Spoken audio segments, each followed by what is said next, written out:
নমস্কার, আমি মনিকা। আপনারা সবাই কেমন আছেন? আশা করি সবাই ভালো আছেন, সুস্থ আছেন।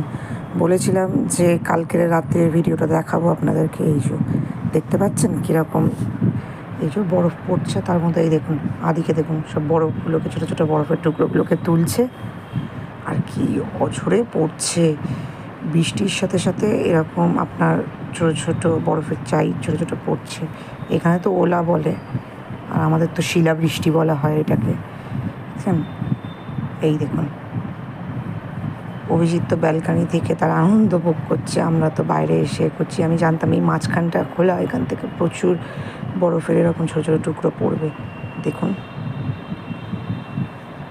আগের দিনকে শুনেছিলাম হিমাচলে পড়ছিল বরফ, মানে এরকম শিলাবৃষ্টি হচ্ছিল, আর শোনার পরেই দেখছি এইখানে আজকে।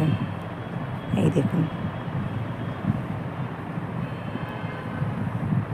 আদি তো শুয়ে পড়েছিল, এত জোরে আওয়াজ হচ্ছে, প্রায় অনেকেই সবাই উঠে গেছে, আদিও উঠে গেছিলো ঘুম থেকে।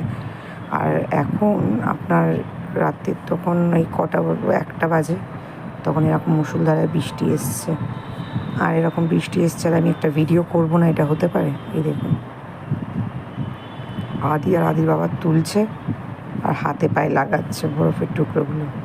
আদিকে বলছি এদিকে যাস না, মাথায় লাগবে কিন্তু।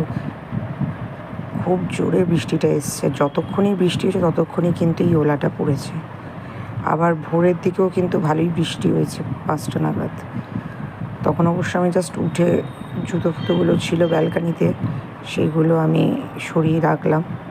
দেখছেন চারিদিকটা কেমন জল জল হয়ে গেছে। আদি শুধু ঘরে ঢুকছে আর বেরোচ্ছে, একবার ব্যালকানিতে যাচ্ছে আর একবার এখানে আসছে। সব গাছগুলো যেন প্রাণ পেল। এত কদিন ধরে এত গরম ছিল যে কি বলবো আপনাদেরকে। এই বৃষ্টিটা হতে একটু যেন ঠান্ডা ওয়েদারটা হয়েছে। আজকের অবশ্য আর এসি চালাতে লাগবে না, কেন ওয়েদারটা ভালোই ঠান্ডা আছে।